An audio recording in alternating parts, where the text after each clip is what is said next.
Прывітанне. З вами канал Свабода Прэміум. Я Юрый Дракахруст, а таксама удзельнікі нашай сённяшняй перадачы. Гэта старшыня Беларускай асацыяцыі журналістаў Андрей Бастунец. Андрей, добрый дзень. Прывітанне. І палітычны аналітык Валер Карбалевич. Валер, добрый дзень. Добрый дзень. Тэма нашай сённяшняй гутаркі – гэта атака на Тутбай. Сёння раніцай сайт Тутбая быў заблакаваны. Як стала вядома, гэта рашэнне Міністэрства інфармацыі за тое, што партал спасылаўся на арганізацыю Байпол. Але, можа быць, што больш важна, это распачатая крымінальная справа за тое, што Тутбай, як арганізацыя, як інстытуцыя, нібыто не даплачвала падаткі. Ну і серія ператрусаў у топ-менеджмента партала, прычым і у фінансавых супрацоўнікаў, адказных супрацоўнікаў, і нават у журналістаў. Андрей, что это означает? Вот тое обвинувачивание Тутбая, что вот с 19 году он был резидентом ПВТ, неким чином порушал правила ПВТ, ну и вот как бы отрымалась такая недоплата податков. Вы не высветляли, вы не разбирались, в чем сутность этой криминальной справы? Ну, вы назвали сутность справы прыкладна тое, што мы зараз ведаем, тое, што сам камітэт дзяржкантролю абвесціў. Гэта нібыта недаплата падаткаў, але мы ж добра ведаем, як падобныя справы з'яўляюцца ў Беларусі. Гэта не першая і не апошняя, думаю, яшчэ справа. Мы памятаем і справу Біляцкага ў 2011 годзе, і справу Алесі Ліпая, і справу таго ж самага Тутбая у 2018 годзе. Таму для мяне відавочна, што гэта сапраўдныя падставы для ўзбуджэння крымінальнай справы і для ціску на Тутбай, яны звязаны з той ролю, якую гэты партал іграе ў інфармацыйнай прасторы Беларусі.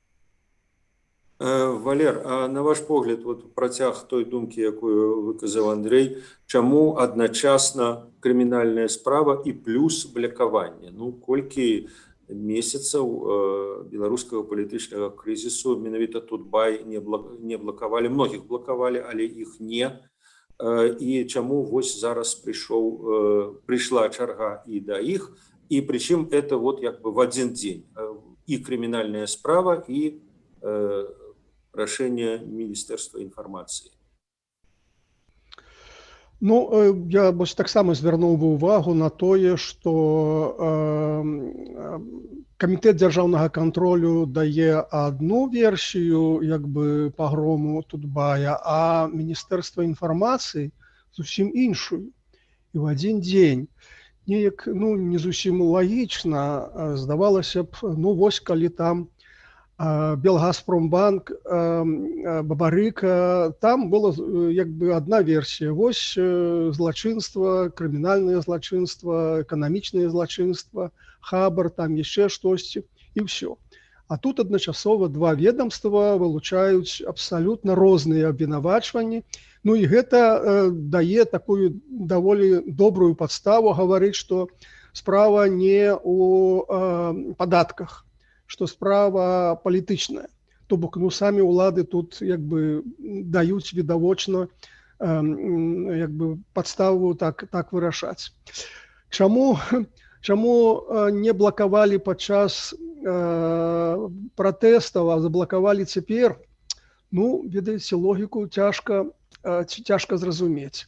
Ну, першая логіка, што цяпер пасля таго, як ўсё больш-менш супакоілася, улады аглядзеліся і пачалі як бы такую татальную зачыстку ўсёй прасторы палітычнай. Ну вось там чысцілі адвакатаў, там саюз палякаў, там праваабаронцаў. Ну а вось цяпер чарга дайшла да да буйнейших медыйных ресурсаў. Можа, просто не хапала, што называецца, рукі не дайшлі. Ну а вось цяпер ужо, так сказать, метадычна, квадратным спосабам, крок за крокам адбываецца зачыстка. Просто чарга дайшла. Вот это самая такая простая логіка. Другая логіка, другая прычына, магчыма, звязаная з тым, што сапраўды Тутбай гэта самы вялікі і самы, ну, скажем, топ-рэсурс незалежны ў Беларусі. Расійскамоўны, і паўставала пытанне для ўладаў тут менавіта ў гэтым. Значыць, пагром Тутбая выкліча першае незадаволенне даволі вялікіх мас людзей, где-то трэцяя частка насельніцтва Беларусі карыстаецца Тутбаем. Я уж не кажу нават пра почту з дапамогай Тутбая. Вось, это першае. Другое, а куды пойдуць гэтае трэць насельніцтва за інфармацыяй? Куды? У тэлеграмы? Вось, я думаю, што, магчыма, вось гэтае пытанне, на якога адказу ўлады не маглі атрымаць, і стрымлівала іх, так сказать, дзеянні ад гэтых рэпрэсій. Ну, а цяпер вось вырашылі, што цяпер ужо няма чаго саромецца, няма чаго баяцца, цяпер можна ўсё. Ну, вот я б так растлумачыў. Андрей, вы уже пачалі казаць, і Валер таксама, пра наступствы для медыйнага інфармацыйнага поля, якімі яны будуць, сапраўды, як бы знішчэнне самага буйнога партала, на які траціна насельніцтва хадзіла да апошняга часу. Якія гэта будзе мець наступствы? Ну, па-першае, я ўсё ж таки не стаў бы зараз сказаць пра знішчэнне парталу. Я упэўнены, што яны будуць працягваць працаваць і як рэсурс інфармацыйны, магчыма, праз VPN, магчыма, праз соцсеткі, тэлеграм-каналы. Але зразумела, што у самого Тутбая будзе сітуацыя горшая, для яго фінансавай дзейнасці такі вельмі вялікі удар, ад якога будзе цяжка, прабачце, тэлефанаванне. Гэта удар, ад якога будзе цяжка адысці, стаць на ногі. Што тычыцца таго, куды пойдзе аўдыторыя Тутбая, гэта вельмі цяжка сказаць насамрэч. І ці не адбудзецца так, такая пагроза існуе для ўладаў, да і па вялікім рахунку для журналістыкаў, што на месца рэсурса, які верыфіцыраваў інфармацыю, які прытрымліваўся журналісцкіх стандартаў, прыйдуць іншыя рэсурсы, большую месца зоймуць такія з іх, якія ўжо сёння ўлады называюць экстрэмістамі. А магчыма, хтосьці перайдзе на расійскія каналы, інтэрнэт-рэсурсы, ролю і вес, вагу, якіх мы не вельмі можам усведамляць. Валер, на ваш погляд, якой можна чакаць заходняй рэакцыі? Ну, пра падаўленне свабоды слова ў Беларусі Захад гаворыць даўно, але у дадзеным выпадку гэта такая атака на знакавую структуру, на партал, які быў самым вялікім.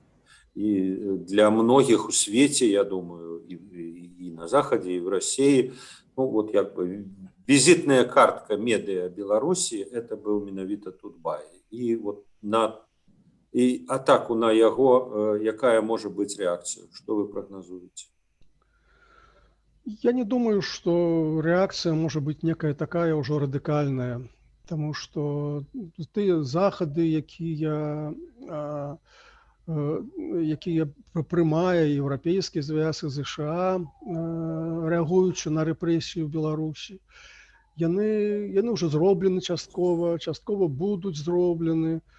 Магчыма, гэта паскорыць прыняцце 4-го пакета санкцый з боку еўрапейскага звязу, таму што, вось бачыце, адклалі прыняццё на месяц. Магчыма, гэта будзе паскорана.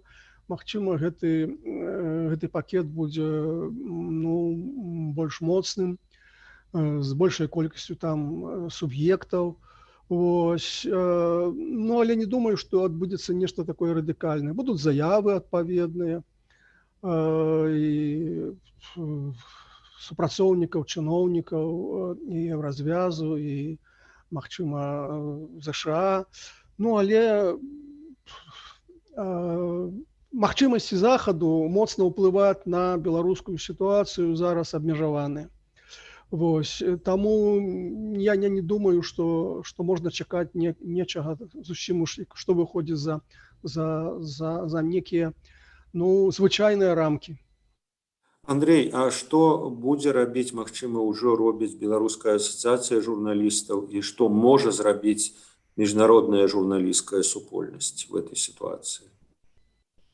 Насамрэч, у нас магчымасцяў таксама не шмат. Мы ўжо зрабілі заяву, якая тычыцца сітуацыі з Тутбаем, і рассылаем яе па шырокому поле нашай рассылкі, у тым ліку і міжнародныя журналісцкія арганізацыі. Я заўважу, што апошнія паўгады міжнародныя журналісцкія праваабарончыя арганізацыі, міжнародныя структуры актыўна рэагавалі на тую сітуацыю, якая ў Беларусі, і не толькі прымалі нейкія звароты ці заявы, а звярталіся і да урадавых структураў з заклікам, каб яны на сваім узроўні праводзілі перамовы з беларускімі ўладамі, ціск пэўны аказвалі на іх. На жаль, тая сітуацыя, якой мы сёння знаходзімся, яе адна з замежных калег вельмі так, на мой погляд, добра назвала словамі «тэрыторыя свабоднага палявання», у якой палююць на нас, палююць на журналістаў, і тыя, хто гэта робіць, ужо амаль не звяртаюць увагу на тую знешнюю рэакцыю, якая ідзе ці то з боку урадавых арганізацый, ці то з боку супольнасці, беларускай супольнасці, грамадзянскай супольнасці. Насамрэч такое адчуванне, што яны думаюць, што ўсё дазволена, Бога няма. Андрей, а як вы лічыце, все ж таки ёсць пэўныя, не ведаю, абмежаванні, бо вулічных пратэстаў няма. Вот мы бачылі, што ні 25 сакавіка, ні 26 сакавіка, ні 9 траўня іх не было, і в этом сэнсе як бы сітуацыя не выглядае крызіснай. Дык вось, на ваш погляд, вот тое, што адбылося з Тутбаем, это і далей так пойдзе? То есть вот яны дзейнічаюць по гэтым алгарытму каким-то сваім унутраным, а ўжо не рэагуючы на тое, што як бы адбываецца на вуліцы, што адбываецца ў грамадстве? Насамрэч сітуацыя сёння выглядае, мякка кажучы, не вельмі добра, але мне здаецца, што мы крыху са свайго погляду выпускаем вектар часу. І тое, што вельмі дрэнна сёння, магчыма, заўтра будзе яшчэ горш, але пройдзе і гэта. І сітуацыя, калі яна дойдзе да пэўнай апошняй крызіснай кропкі, яна рана ці позна павернецца ў іншы бок. Тут шмат чаго можа паўплываць на гэтую сітуацыю. І інфармацыйны ціск з боку, у першую чаргу, усходніх партнераў, дакладней, небяспека іх існавання побач з намі ў інфармацыйнай прасторы, і эканамічная сітуацыя, і ўрэшце рэшт, я думаю, што нельга ўвесь час існаваць у стане вайны са значнай часткай грамадства, таксама мусіць свой уплыў аказаць. Іншая праблема, паўтаруся, у тым, што мы не ведаем, калі гэта будзе, і калі я кажу пра гэты вектар часу, я не магу рабіць нейкія прагнозы. На бліжэйшы час у мяне не самыя аптымістычныя прагнозы. Валер, і ваш прагноз, як вы разумееце логіку ўлады? Ну вот, калі можна замахнуцца на самае буйное СМІ, ну, фактычна в электроннай сферы, в інтэрнэт-сферы, скажем так, то с астатнімі ўжо таксама можа быць прасцей. З іншага боку, ну вот, магчыма, на гэтым яны і спыняцца. Як вы?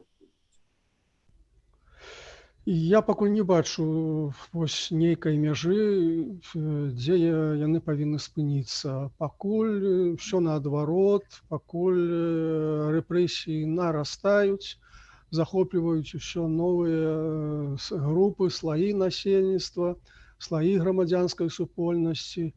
Вось. Ну, тут як бы ёсць некія такія эмацыянальныя, псіхалагічныя рэчы, так сказаць, адпомсціць усім, хто прымаў удзел у гэтых пратэстах мінулага года. Але ёсць тут і некі такі рацыянальны момант. Наперадзе электаральныя кампаніі, рэферэндум аб Канстытуцыі, мясцовыя выбары. Лукашенко добра памятае, чым закончылася электаральная кампанія прэзідэнцкіх выбараў мінулага году. І ён не хоча, каб гэта сітуацыя паўтарылася. Таму ён хоча, каб к гэтаму часу сітуацыя ў грамадстве была стерильная. То бок усе, хто зможа неяк, так сказаць, баламуціць народ, ну вось іх надо, так сказаць, нейтралізаваць. І я думаю, што па гэтай логіцы ўлады і дзейнічаюць. Добра, дзякуй вялікі Валер, дзякуй вялікі Андрэй. Будем сачыць за тым, як сітуацыя будзе развівацца далей, а нашы гледачы могуць сачыць разам з намі за ёй на канале Свабода Прэміум і ў тэлеграме Свабода. Побачення. Да побачення.